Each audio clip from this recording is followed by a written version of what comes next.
All right. Hey guys, how you doing? Good, how are you? Talk soup. Are you ready to talk some soup now? If you had to pick a soup that you actually liked, what would you do? We'd be talking chicken noodle. What are we talking about? We talking lobster bisque? A What are we nice doing? lobster bisque. What do you what are you picking, Joanne, for a I've talk never soup? eaten soup a day in my life. There's no way you've never had a soup a day in your life. Never had soup a day in my life. You've been sick as a child and was never given chicken soup? Nope. All right, on that note, we're here to talk Peacemaker, episode 4, spoiler review, talk soup coming at you in a second.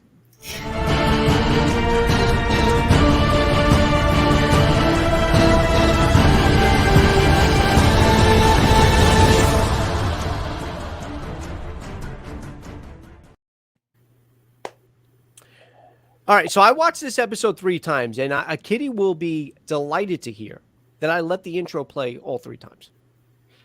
I'm getting hooked. I'm getting hooked. I'm telling you. But I told you what it's doing. What does it for me? And you mentioned it too, Kitty. Is when Jennifer Holland's character Harcourt comes in. When I see Harcourt coming in and doing a little her little thing, my heart melts a little bit. So I mean, I do like watching everybody else dancing in unison, but it's something about her when she comes through the door. Mr. E is here. Sup, y'all? Hello. Mr. E, I hope you watch Peacemaker. I mean, obviously, because we're doing a spoiler review, but other than that, I hope you watch it and let us know what you think of the show so far, because we got 4 episodes. All right, so guys, we got the 4th episode. Obviously, only one episode dropped this week, so we're only getting one now per week. What'd you guys think of this episode? Joanna, I'll let you start. I usually let Kitty go, but let's let you start. Okay. It was great. This was, I guess, the dimension that I needed the show to go in. Um, it let me know that there's more to Waller's daughter. She's clearly an ace marksman. Yep. She's clearly not as bothered by murder as she seems. Thank you. And it does seem like since we've never and we don't ever need it, gotten an origin story of Amanda Waller, we're just getting it with her daughter. Her daughter kind of just seems like, yeah, I've never really shot in a gun before, but yet my aim was immaculate. Who's Grodd? Crayon dude. What? Yeah, I'm not gonna lie. First of all, I didn't even notice your name, so that I bet on me for that. Bet on me. I will admit that, but I don't even know who Grodd is.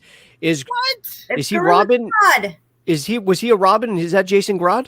No, he's from the Flash universe, right? I don't watch Flash. You know what it is? I tried watching it, but he's too fast. I can't. Every time I go to watch it's I don't over. think it's from the show. It's just from the comics, right? Yeah. It's from both. Yeah, I haven't really All right. watched the show, but yeah. So instead of making fun of me and my height, okay, because I know that's where this is going, instead of making fun of me for being a smaller person, um, it's always about the height. Just fill me in. What is it about? Gorilla Grodd is Oh, Charlie the gorilla. yes. Okay, I knew there was a reason why that. I kept saying it. I never. That's on me as well too, because I was about to look that up. I wanted to know what significance that had on the DC universe, because they're the fact that they zoomed in and they honed in on that news flash, on the news update. I knew that there was something. Yeah. So first of all, so far I'm enjoying it. I'm starting to like Peacemaker more. Agreed. Same. Although I did like him in Suicide Squad. Grodd is the gorilla, right? Yes. He's not. He's not the gorilla that they were referring to. I Right. think you're just alluding to the fact that Grodd is recruiting other gorillas. Yeah. Gotcha. That he has his army. But this isn't the first time we've gotten a nod to Gorilla Grodd. In Justice League, Barry Allen mentions that Nud's definitely not related. Yeah, to I Grodd. didn't think it was Also, Harambe. Harambe wasn't missing. They murdered him. Yeah. Yes, Barry in Justice League alludes to the fact that he is proficient in gorilla sign language. So that also lends to one day we'll see Gorilla Grodd. I think it's more plausible that James Gunn puts Gorilla Grodd in the next Suicide Squad movie. Okay. Than seeing him in a Flash movie. That's probably more. Look, James Gunn wanted to use Batmite, and then we got a mention of Batmite. Warner Brothers wouldn't let him put Batmite in Suicide Squad.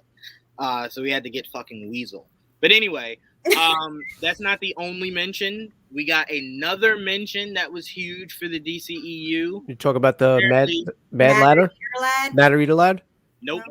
That was cool, but that was nowhere near as cool as the fact that we've got a Black Adam mention. The When? newspaper states Oh, there newspaper. is robbery happening in Kondak. That is where Black Adam is from. Oh, what So- newspaper? Where the hell did you see that? The guy was reading it when Vigilante was grabbing the trash can. Oh, okay. So it seems like That was such a voice. this is very far-fetched, but it seems like the clip we got at Fandom where it looked like people were disturbing the tomb Yeah. of Black Adam, and it Mhm. looked like a whole bunch of either Waller's men or some kind of whatever force. One of the chicks did kind of look like Hargrove from that scene, but that might have something to do with that movie. So it's very interesting that Conduct was mentioned. All right. Good pickup, Joanne. I didn't even notice that. Good pickup. Yeah. Not that I would have known what it Hats meant. off but- to James Gunn. That suit, his dad's suit. James Gunn can do suits unlike any human being Yeah, it was good. on Earth. I can't. And he did such a great job of planting seeds. So when Vigilante walks in and he goes, there's like cracks in his armor here, Yeah. here, and here. It kind of let you know his dad will get out of prison, Mhm. will don the suit, and then Peacemaker will go, that's right, there are cracks in his armor. And then obviously he'll have to kill his dad to fulfill his prophecy. I was thinking the same. Yeah. That was heavily alluded to. Heavily foreshadowed. It was essentially telling you, like, hey, when you get to the finale, he's gonna kill his dad. It's like, oh, okay, cool. What do you think? What do you think happened to the brother? They showed us. He killed him. Who? So They were playing. He pushed him. He fell down. Hit Did he his head. push him or he hit him? I think he pushed him. Okay. is He that fell what back happened? into Yeah, the- because Well, because they don't show you who he's playing with, though, does he? Yeah. I thought Peacemaker was off camera and it was just a brother they were focusing on and him falling and seizuring. Well, they Yeah. show that a kid pushes him, so you're assuming if that's the memory Peacemaker has. Okay. Obviously he was there then. Yeah, you're right. Right. Yeah. So it Okay. seems like his father blamed him. Yeah. For killing his brother. The wrong kid died. Right. When realistically it was an accident, like most kid things, Yeah. happen. They were roughhousing. First of all, I always find it funny when accidents with kids happen and it's so precise. Do you know how hard it is to fall that precisely on a rock enough for it to do that much damage? But no, Vigilante is my standout. I love what they're doing with Vigilante. Awesome. He's Awesome. obviously different from his comic counterpart, but it's such a welcomed change. Wow. Such That a prison scene with Vigilante was amazing. I loved it. Amazing. Loved it. Yeah, I actually was a little upset. I was hoping we would get a Rorschach moment Okay. where he's in his cell. They come in his cell and he's just killing everybody that comes towards him. Mm-hmm. I was hoping for that a little bit. Gotcha. But I'm sure we'll get more of that going forward. And apparently, from what I was told, it seems like the scene we get at the end with Myrn, because I was wondering the same thing. It seems like Myrn is a butterfly, but Myrn is the butterfly that Judo Master was alluding to when he was trying to say they're not as bad as they're making it out to seem. So I think Myrn might be one of the butterflies that's trying to do things better, Mm-hmm. like trying to make up for all the other bad butterflies that are out there. So I think that's very interesting, but that shouldn't have shocked anybody. Myrn No, is I too weird as an individual. Yeah, I was first of all, there were a couple of things in this episode that alluded to it, and throughout the series too, with him not feeling anything, having no compassion or any type of feel, no emotion whatsoever. And then that one thing when he said, "Did you have a dad?" He goes, "Of course I did. I wasn't made in a petri dish." Right there and then I was like, all right, something's off. Something is definitely they're going to say that something's going to happen where you're going to find out that he was created, in fact, or something was unnatural about him. Mm-hmm. And then when he's watching Lethal Weapon 4, which, by the way, that is one of my most favorite scenes. Did either of you ever see Lethal Weapon 4? Of course. Yeah. My favorite All right. Lethal Weapon. When I first saw that in the movies, that scene, I couldn't breathe. It was so funny how they're on the laughing gas and they're high as hell and they're just laughing at everything. It's fucking hysterical. So I do appreciate that we saw that. But when he does that and you see the tongue drop down, I'm like, all right. Well, I mean, obviously we knew there. I was like, okay, I knew something was up with him.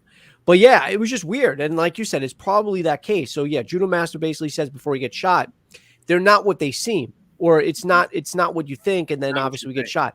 But Right. I kept saying this to myself, and I'm glad you brought this up, Juwan. There was definitely something up with Amanda Waller's daughter Hmm? because she's definitely more than she's letting on to be. Yes. You know, like it's the insistence that she has where I never shot anybody, or you know, like I knew it seemed more of an act, Hmm. you know, to throw us off as an audience Right. that I mean, then it was true. even her talking vigilante into going in there and killing. Yeah, I like the vigilante in this show more very than manipulative. the version. The CW version one was just confusing for so many reasons, but we don't have to get into that. But Yeah. fair, Mr. But yeah, very manipulative with yeah. vigilante. And then I love how she's like so coy about it when they get back, and she's like, "All I did was kind of just give him an idea." She knew exactly what she was she doing. did. That's Amanda Waller 101. She knew exactly what she was doing. So it seems like maybe, just maybe, James Gunn's planting the possible seeds for that if Amanda Waller, Viola Davis, ever doesn't want to do it anymore, Right. that her daughter has all the skills to take over. Because look, when Amanda Waller called her and is just like, sure, keep denying your destiny, right? Like keep ignoring your God-given talents. Mhm. And then her wife is like, is she still trying to recruit you? And she's like, every damn day. So apparently Waller has some big plans for her daughter. I'm still just curious what Waller has her there for. Because clearly it's not Myrn. Right. Waller has to know about Myrn. She has to. She has to have some kind of idea. So what is Adebayo's real purpose of this group? That's what I'm interested in. I questioned that, and I also questioned last week too. I'll ask it again. Do we think that her wife has is any character that we should be looking after? What's her name? Kia? No. I don't think so. Okay.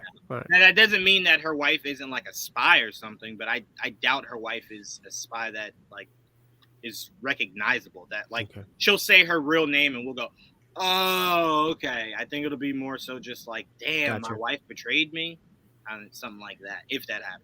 And I do really quick before I pass it on to Kitty, I do want to reference and at least give nod to Harcourt's tits. They did look stellar in that tank top. So she did, you know, and I'm glad It's not a show unless Joanne and I are like shaking our heads against I'm it. glad Peacemaker told her that because she needed to hear that at that very moment. She did.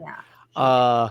Okay. A very passive bar, by the way. I was thinking, as a guy, it was the first thing I thought of. Like, you know, everybody, they're watching a sporting event, they're watching some type of game, and they're cheering or whatever. But like, I was thinking, like, what bar doesn't have like a bunch of people at the bar just like leaning over watching the game? Like, she's the only one sitting there. But obviously, it was meant for the shot. But all right, really, what'd you think, Kitty? It's great. It's I great. know. It's a great episode. I enjoyed it. For me, though, I thought this episode was more Peacemaker kind of went towards the back a little bit, and Vigilante was kind of brought in the forefront a little bit more. Mhm. And I was like, okay. So, but that made it better to me a little bit because I think Vigilante is probably one of my favorite characters. I think he's great. I think it's hilarious that whole prison scene, jail scene, phenomenal in every aspect of every word. I was laughing so hard. I was too. And the other scene that cracked me up, and I rewound it just to crack up again, was when was his name is Jern. I can't pronounce it. Great, the butterfly guy. Myrn. Myrn. When yeah. He's like, fuck. When he's like, that was great. I just started laughing hysterically because the way he said it, and it's just like you just can tell it's just he's just emotionless. And then I was like, yes, it makes sense. Butterfly. There's just emotionless, no emotion, the way he says things, the way he is. It's just amazing. And then, Amanda Waller's daughter, dead. She shot the guy in an area where she knew she wasn't going to hit a vital organ or anything, kept him alive. Obviously, something more is going on with her. So the whole episode, just from beginning to end, out of all 4, was probably one of my favorites. The music, in this episode was just that. Which one was your favorite? The one where I think my favorite, I wrote it down because well, let's see if it's mine. It was when House of Pain. Okay, so that was when he's thinking back. Having the flashbacks. Right. And my favorite is the prison scene. It's called Jawbreaker. Jawbreaker, yes. By the cruel intentions. Cruel intentions, yes. Yeah. But House of Pain was probably my favorite because that was good. That was good. Yeah. Everything and the flashbacks, and he was dancing, and the eagle and the butterfly rolled around his head. I was like, it's just the way he's presenting the music and everything in the episodes are just so stellar. That's just James Gunn. Yeah, it's unbelievable. How great I am. He's starting to become one of my favorite Marvel/DC directors. I don't know if he's. Well, it's a different style though too. I really think it's unfair to compare the Russo brothers to him, because the Russo brothers gave us something completely different. But James Gunn, as far as storytelling goes, but the use of like I said earlier, obscure characters and just music. Yes. The use of music is so great. And in every single episode, again, he's just dropping character names and everything. Yeah. You just gotta run it by and pay attention. And it's just, DC characters we're just not used to or nobody cares about, like Matter Eater Lad. You know what I mean? Yeah. Like in his movie, like Calendar, just these obscure characters, and you just love it, and it was great. I enjoyed everything about it. It was probably my favorite episode of the 3. Now, what do you guys think of what do you think either the repercussions or what do you think is going to come of the fact that he kept the butterfly alive and it's in that jar? Like, what do you think is going to come of that? It's going to help them. You think so? The person keeping it. Yeah, it's going to help them. I mean, Hargrove literally said, like, man, I wish you had held on to it. So he is. He is doing Guardians of the Galaxy. Yeah, he's still doing. Yeah, in fact, Myrn is going to be a character. The guy who I'm sorry, I don't know the actor's name, but the guy who plays Myrn is in fact in Guardians of the Galaxy 3. And he's the High Evolutionary, not Silver Surfer. Okay, so you think that the butterfly is going to help? Okay, all right. So let's talk about some references that first of all, it was a reference, but it wasn't. So obviously in episode 1, he trash talked Aquaman, saying that he fucks fish. I thought that was hysterical. But in this one now, he's basically calling Batman a candy ass. Yeah. And he says, listen, he's basically indirectly responsible for the murders of so many innocents because he doesn't kill his villains. You know why I don't have a coterie of villains? Because I killed them. I put them 6 feet under. Now, what's funny about that line is that's a lie. Yeah. That's a lie for Ben's Batman. That's a lie for Michael Keaton's Batman. And that's very true. And somebody actually put that. Well, what? And because somebody was saying, like, so what timeline or what not dimension, but what's the word I'm thinking of? Not dimension, but what is this called? Universe? Again, thank you. I'm sorry. Jesus Christ. What universe is this Peacemaker set in? Because for him to not think that Batman kills, because it must be like this, like the DC universe that maybe like the Titans are in. No. This movie is from the Suicide Squad. It has Harley Quinn in it. No, I understand that, but those characters are in the same universe that we see that these DC universes, these shows are in. You know what, like the Teen Titans and the Titans, where Batman doesn't kill. No, but Batman killed in Titans. He's part of the Joker towards the very end. He didn't kill though before that. Yeah, but this show is set in the DCEU, the same one as Henry Cavill's Superman and Ben's Batman. I think the joke was more so of a joke of the comic accurate Batman. Gotcha. That Batman, but also the Batman that we saw that did kill. He didn't kill in the open. He killed in like a warehouse. Like there weren't survivors that saw it and was like, Batman just murdered those people. So I think it's still well known that he doesn't just look to go kill people. Yeah, But and I think that's very confusing because it's always like every version of Batman you kind of see. Because I'm watching all these shows too, and it's like Batman doesn't kill Yeah. in like these types of shows. He really doesn't. every movie Batman has been in, he is killed.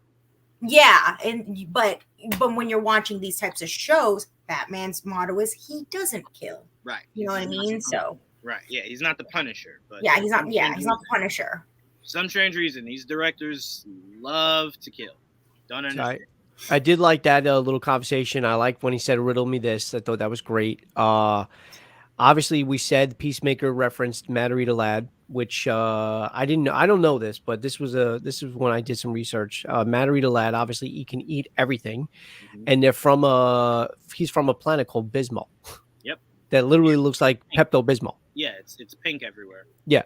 I thought the fight with Judo Master was great. It was hysterical. Not only the fight between him and Peacemaker though. I liked when he just came out, he's eating the chips, and then he just kicks, roundhouses him in the fucking neck. Economist. Every time you see Judo Master like in a coherent state, he's eating a bag of chips. Always got a bag of where's he getting them from? But I like man's hungry. I like when Peacemaker comes out of the you know the place they're in, and it's like a Western standoff. Instead of a tumbleweed, you get the bag of chips blown past him, and then when he just jumps out of nowhere off the van, it's great. And then of course, like I said, he gets shot. Hold really quick. Batman, Keaton's Batman literally smiled when he killed that one big dude. Yes, bro. He set someone. I think people keep forgetting his turbine in that Batmobile is the hottest flame that fire could be, and he just set a guy on fire. He did set him on fire. He could have easily gotten out of the car and just punched him in the face, but he decided to. He turned the whole car around just to set him on fire. Yeah, Batman in these movies kills. I don't know why, but he does. Keaton's actually returning as Batman in what is it, Batgirl?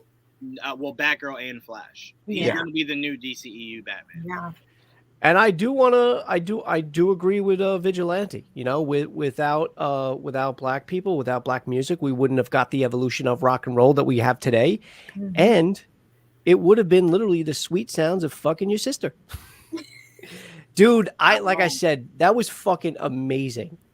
And then when he talks to the other guy, and he basically challenges him, but then when they all start attacking him, and he just starts kicking ass. Oh yeah, I love it. That scene was great. Also, him trying to get arrested by just slowly, like everybody's watching him, like, what is this guy doing? He's slowly just picking up a trash can and then picks it up and throws it against the window. Because I'm thinking to myself, what the fuck is he doing? And I'm like, all right, he's trying to get arrested. There we go. Yeah. What's your favorite chip? Oh, my favorite chip, although I haven't eaten them in a while because I tried staying away from that stuff, like that type of food, was the jalapeno chip. But it's got to be a specific brand because I tried a different brand. I can't think of the name now of the brand, but I tried a different brand and they're either too hot or they're not. I like this one brand because it's just perfect. And oh my God, they're so good. Really quick, what do you guys favorite? If you had to pick a favorite chip, what's your favorite chip? You've had a chip, right, Juwan? No, I've actually not. It's Utz wavy sour cream and onion chip. Okay. All right. I like Utz. What about you? Sweet chili Doritos. So good. Oh no, I want to change mine. Sweet chili Doritos. Those are so good. No, you know what though? That's my other go-to. I can't put the bag down. They're evil. Oh, you know what else I used to like? Well, not used to like. I'll eat a whole bag by myself. Onion rings, but they have to be Wise. I don't like Funyun rings. I don't like that shit. I like the Wise bag of onion, that green bag of Wise onion rings. Love it. All right, we veered off a little bit. Yeah, so the vigilante scene which we all said in the jail was great. And as I said, we learned Peacemaker didn't, which I knew he was lying when they said, "What did you do with the butterfly?" I was like, we didn't see him fucking. If we didn't see him do it, he definitely didn't do it. I just don't know where he pulled the glass jar out of to lock it in. And then of course that Murn is. Well, I think he might have. I think he might have put the butterfly in something else, like a bag or something. I would have loved to have seen that. I would have loved to have seen. I would have loved to have seen all of that. What I thought it was weird when this episode starts that they're on the road. I'm like, so we're not even going to see how you escape the nothing. Yeah. Okay. All right. Okay. No problem. No questions. Hot Cheetos are good. There's another. What was it? What are they called? Something fries? Hot fries? Oh yeah. Oh, Andy's, yeah, Andy's Andy's, hot yeah. fries. Hot fries like are it really better. good. They're fucking hot though too. Yeah, I like So I would love to have seen that. And remember I talked about this last week because I saw it as part of the IMDb credits. I asked you about this character. I can't remember if I said Captain Locke. I can't remember what it was, but we see who's interviewing him. Shit, I don't know. I don't think it was Waller. I think it was Mern. So Captain Locke, I think, is going to help or whatever, or fight against them. I can't remember, but obviously they go to where what's Waller's daughter's name? I can't keep saying Waller's daughter. Adebayo. Okay. So when Adebayo at the end of the episode basically figures out or finds a tie-in to the girl that Peacemaker obliterates and some of the other butterflies, I guess they're going to go to this factory or this place, and it's going to be crawling with these butterflies. So we're going to get that, and I think we're going to get that character I was talking about because he's going to be in the next few episodes, which I'm excited about. Yeah. And that's it. Yeah, no, so I can't say, look, there's nothing bad you can say about this series. This is probably one of my favorites. The fact that we got 3 episodes lumped together, so it's kind of hard to pick that one because I watched all 3 of them in succession. So not one of them stood out more than the other to the best of my knowledge, even though I rewatched them over and over again. This one, for some reason, really stood with me. This one was the one that resonated with me the most. Yeah, I don't know why. Because I don't like the other ones less. It was just there was something about this episode that I really did like. But look, it's gonna make you laugh. It's gonna make you cry. But it's just a huge nod and a huge praise to James Gunn. And we keep seeing that bunny superheroes. Obstacles make opportunities, or no, obstacles create opportunities, I think. Yeah, that's James Gunn saying. He Yeah, says it all the time. Yeah, well, it's true. I mean, look, he got let go, right? DC snagged him up, and he made. I loved it. His version of Suicide Squad, I loved, and I enjoyed the characters, and Peacemaker was one of them. So that's why I kind of couldn't wait for this series, and it's everything you would expect from a James Gunn production. Raunchiness, great music, deep cuts as far as the characters go. From comic lore or cartoons, wherever they're pulling it from, and just everything. And I just love it. And I can't wait for the next episode. I hope everyone else is enjoying it. On that note, we're gonna say goodbye. I gotta run, but really quick, what do you want to see besides Grodd? Anything specifically you'd like to see in this series before the finale or on the finale? Anything you want to see come from this series? Me? Either one. Me go? Okay. Well, I can't go because I really don't even know what to expect. But I'm I just guess asking you guys. Some kind of build up to what the new Suicide Squad will be. Yeah. Okay. That's really it. All right. That was part of the thing that I was probably thinking of too. Yeah, that's what I kind of like to see, and it would be nice to see Harley Quinn. I'm not gonna lie. Well, Crayon Dude, we just did one, so it's up on my channel now for Boba Fett. I don't know if you watched that. I thought you were on one of my streams for Boba Fett. Anyway, so that was done for episode 4. As of now, my next stream is Monday morning quarterback. Obviously, we're going to be talking about the divisional round that's happening today and tomorrow. I have all my streams planned out for football. I already got them on my channel. They're all upcoming. This Monday, next Monday, and then 2 weeks from then, on February 14th, we're going to be covering obviously Super Bowl 56. So got everything all mapped out and planned. But for the most part, that's football. And then the next show will probably be next week at one point, doing a spoiler review for the episode 5 of this and episode 5 of Boba Fett. So yeah, Crayon Dude. Hopefully, I'll see you Monday morning, as I will Jawan. Great show, everyone. I'd like to see Suicide Squad and maybe Ratcatcher in some fashion. Do you think we'll see Ratcatcher in this? I don't think we'll see anybody that's from Suicide Squad. Yeah. Okay. Mike had his wrestling show during your Boba show. Yeah, well, he's always trying to compete with me. Always. Wait, he really did? Surprised he went on that early because it's 9:00 for him. Oh no, it's 10:00 for him. But was it just like yours? Just your content? Yeah, was it just your average content though? I don't think so. But yeah, hopefully we'll see you on Monday, Crayon Dude. See everybody Monday. Hopefully everybody has a good weekend. If you're into football, hopefully your team either wins or doesn't lose, which is the same. Guys, I want to thank you for coming on again. Back-to-back shows. I know it's tough. You got to hear my voice for over an hour, so I'm sorry. But I'll see you next week. I can't wait to talk about episode 5 of both shows that we did. And enjoy your weekend. And there was one other thing I want to say. I forgot. Cowabunga. I don't know if it was cowabunga. I can't remember what it was. Fuck. Cowabunga, dudes. So then just cowabunga. Cowabunga! All right, guys. Enjoy your weekend. I'll see everybody really soon. Oh, Bye, that's guys. what it was. If you like the stream, hit the like button. Helps out the channel. Thanks, buddies. Can't ever forget that.